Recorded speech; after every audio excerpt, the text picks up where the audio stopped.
Today we're going to be taking a look at a video by the prophet of Zai. So here we go. Of course, apologists don't think they're just guessing that God created the universe. They claim to be able to deduce as much through argumentation. The most famous form of this being the Kalam cosmological argument. Now yes, this syllogism is just riddled with problems.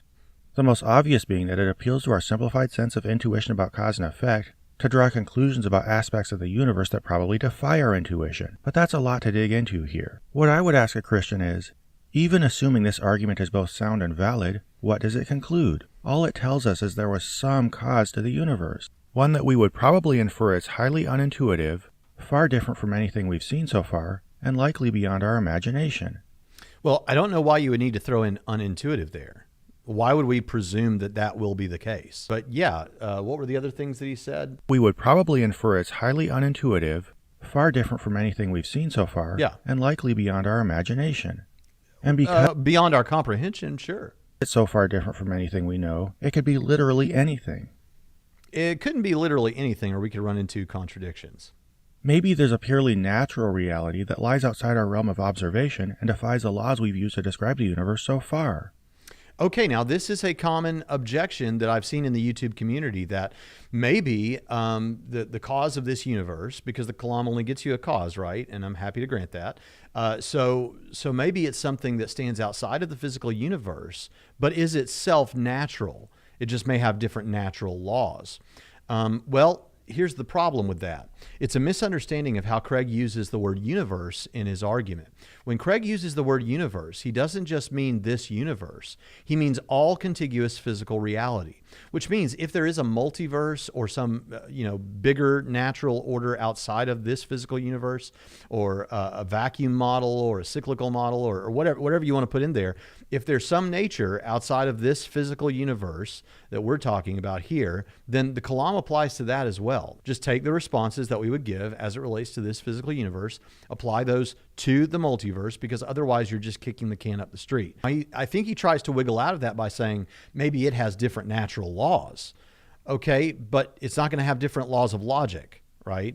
The law of non-contradiction isn't going to be false there, right? So as long as it has the same laws of logic, you're not going to escape the teeth of the argument. So this doesn't serve as a defeater. It fails as a defeater.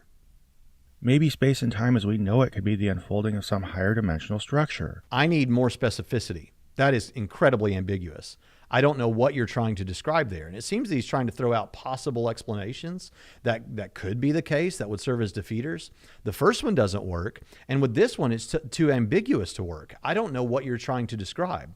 And I think that's partly his point. He understands, part of what he's trying to say here is the explanation could be so bizarre that I can't adequately describe it. So it's like this. It's time and space, the unfolding of time and space from some other dimensional structure or something.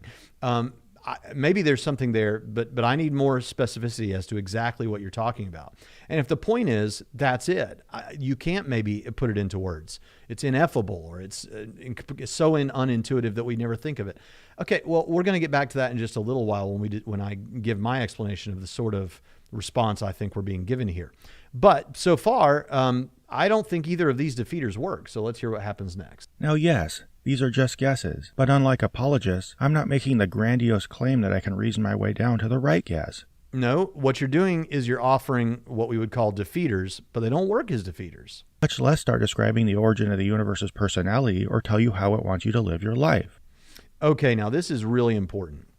I want you to listen to me, Internet. Here, what he has implied is that Christian apologists have taken the Kalam, or typically take the Kalam, and on the basis of the Kalam, argued that they know how God wants you to live your life. I mean, that's what I've just heard. If I'm misunderstanding that, I'm sorry, but I think that was pretty clear. Let me tell you something. I have never once ever heard any Christian apologist do that. It's possible you might find some weird YouTube video that I've never seen before where some apologist is doing that wrongly. But what we do, now this is a very similar criticism to what I do typically hear from YouTube atheist apologists, is that what Christians do is they get through the Kalam and then they take this broad leap to the idea that it's a God, and specifically the Christian God, and specifically from their denomination's understanding of the Christian God, which of course is not what Christian apologists do. What Christian apologists do is a two-step method. They show that God exists, at least the sort of apologist that I am. They show that God exists by way of theistic arguments like the ones that we're discussing in this video.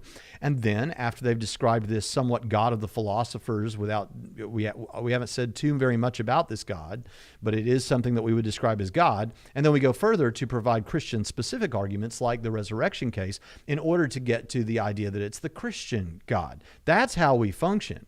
And that's how we get the how then should we live sort of answers.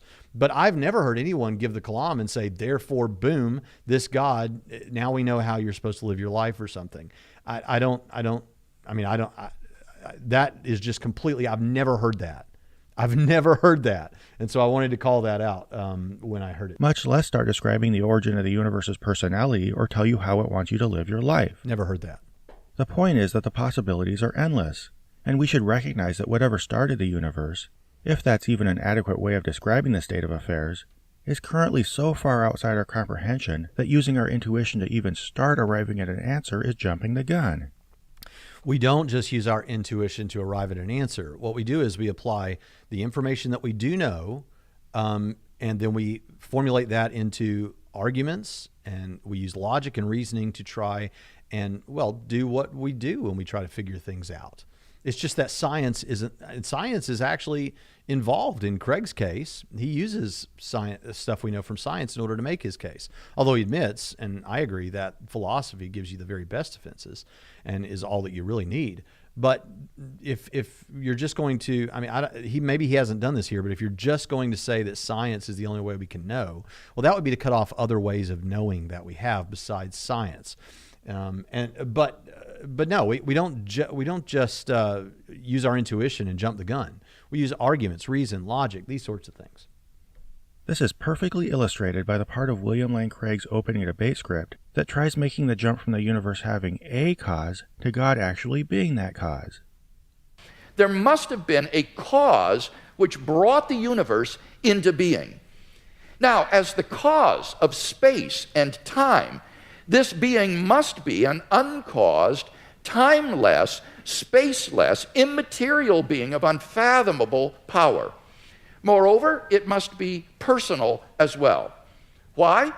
Because the cause must be beyond space and time. Therefore, it cannot be physical or material. Now, there are only two kinds of things that fit that description. Either an abstract object, like numbers, or else a personal mind. But abstract objects can't cause anything.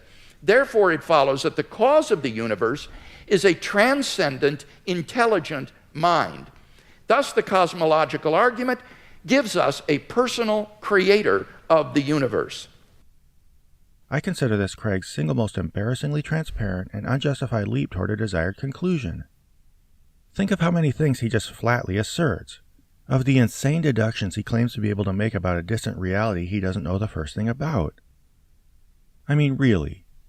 Now, he's implying, and I think before he played the clip, he actually said, and if not, I'm sorry, but I think he said that Craig makes a leap and that these are assertions in his conclusions about the cause.